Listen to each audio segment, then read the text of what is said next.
நம்ம சேனல்லேருந்து தொடர்ந்தாப்பில் நீங்கள் வீடியோக்களை பார்க்க நினச்சிங்கன்னா இதுவரை நம்ம சேனலை சப்ஸ்கிரைப் பண்ணுங்கள். சப்ஸ்கிரைப் பண்ணிங்க. கீழே பெல் சிம்பிள் இருக்கும், அதையும் கிளிக் பண்ணிங்க. வாங்க வீடியோக்குள்ளே போகலாம்.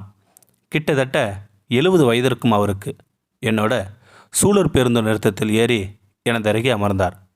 பளிரென நரைத்தும் கொஞ்சம் கூட கொட்டாத தலைமயிர்கள், உழைப்பின் மூலம் உறுதியடைந்த தேக்கு கட்டு, பழைய வார் செருப்பு, அங்கொன்றும் இங்கொன்றுமாக அழுக்கு தெளிந்த வேட்டி சட்டையுடன் கையில் சுருட்டி வைத்திருந்த தஞ்சை மகாராஜா துணிக்கடையின் மஞ்சப்பை அது. சிங்காநல்லூர் பஸ் ஸ்டாண்டு போகலி ஐயா என்றார் என்னிடம். போகும். நீங்கள் தஞ்சாவூருங்களா என்றேன் நான். ஆமாம் ஐயா, பையன் வீட்டுக்கு வந்துட்டு போகிறேன் என்றார் அந்த முதியவர். நீயும் தஞ்சாவூர் ஐயா என்றார். தலையாட்டி விட்டு பையன் என்ன பண்ணுறாப்புல என்றேன் நான். இங்கே தான் ஏதோ மார்பிள்ஸ் கம்பெனி வச்சுருக்கான், ஊர் பக்கமே வரமாட்டேங்கிறான். ஏதோ பார்க்கணும் போல இருந்துச்சு, அதான் 2 நாளைக்கு முந்தி வந்தேன் என்றார் அந்த முதியவர். பேரன் பெத்திகள் கண்ணார பார்த்துவிட்டு இப்போ போகிறேன் என்றவரிடம் ஒரு ஏக்கம் தெரிந்தது எனக்கு. 2 பொம்பளை பிள்ளை, ஒரு பையன், எல்லோருக்கும் கல்யாணம் செஞ்சு வச்சு 2 வருஷத்தில் அவள் போய் சேர்ந்துட்டா. அதுக்கப்புறம் நான் மட்டும்தான். மொத்தத்தில் எப்பயாச்சும் என் பெரிய பொண்ணாவது வந்து பார்க்கும். இப்போல்லாம் யாருமே வரதில்லை என்றார் ஏக்கத்துடன் அந்த பெரியவர். நான் கேட்காமலேயே இப்போது எனக்கு ஏதோ அவரிடம் கேட்க வேண்டும் போல இருந்தது அந்த முதியவரிடம். பையன் நல்லா பார்த்துக்கிறாப்ளே என்றதும் சிறிது நேரம் போக்குவரத்து நெரிசலில் சிக்கி சைரன் ஒளி எழுப்பி கொண்டிருந்த அவசர உறுதி வாகனத்தை உத்து கவனித்து கொண்டிருந்தார் அந்த பெரியவர். காதில் விழவில்லையே என்ற எண்ணத்தில் நான் மீண்டும் பையன் உங்களை நல்லா பார்த்துக்கிறாப்ளே என்றேன் நான்.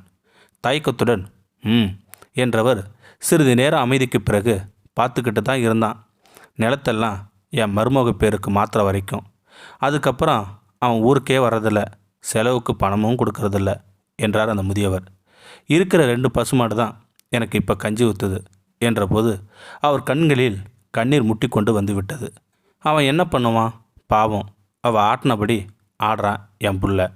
இப்போ கூட அவன் வரத்துக்குள்ளே சொல்லாமல் கொள்ளாமல் கிளம்பி வந்துட்டேன் என்றார் அந்த முதியவர். ஏதோ சாடமாடியா அவை கிளம்பி தொலைலன்னு பேசுகிறப்பையோ கிளம்பிட்டேன் தான் வந்துட்டேன் என்றார் அந்த பெரியவர்.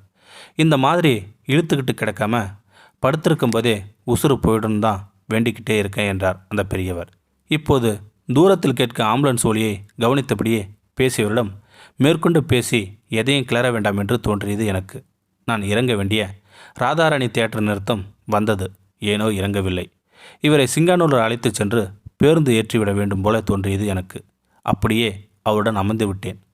ஏனென்று தெரியவில்லை, அவர் அருகில் அமர்ந்திருப்பது எனக்கு பிடித்திருந்தது.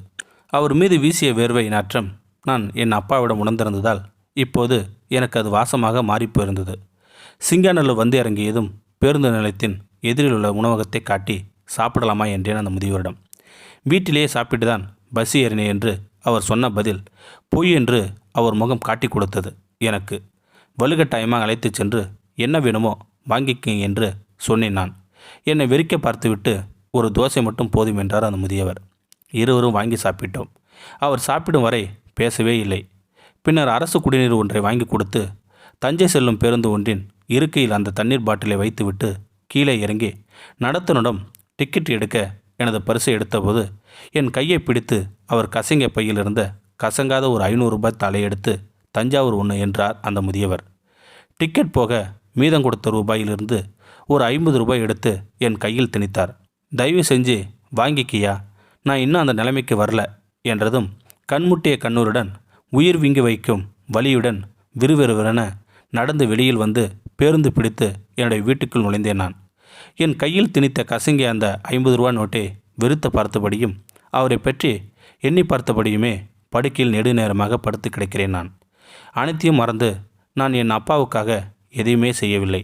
நான் படித்து முடித்து வேலைக்கு போகும் முன்பே இறந்து விட்டார் என் தந்தை. அந்த வலி எனக்கு இன்னும் இருந்துக்கிட்டே தான் இருக்குது. பெற்றோரை இன்னும் உயிரோடு விட்டு வைத்திருப்பவர்கள் தயவு செய்து அவர்களை மதிக்காவிட்டாலும் பரவாயில்லை, மனசு நோகாமல் செய்யாதீர்கள். இந்த வீடியோ உங்களுக்கு பிடிச்சிருந்தா கமெண்ட் பாக்ஸில் கமெண்ட் பண்ணுங்கள். கூட உங்கள் ஃப்ரெண்ட்ஸுக்கு ஷேர் பண்ணுங்கள். இதுவரை நம்ம சேனலை சப்ஸ்கிரைப் பண்ணுங்கள். சப்ஸ்கிரைப் பண்ணிங்க. கீழே பெல் சிம்பல் இருக்கும், அதையும் கிளிக் பண்ணுங்கள். தேங்க்யூ ஃபார் வாட்சிங்.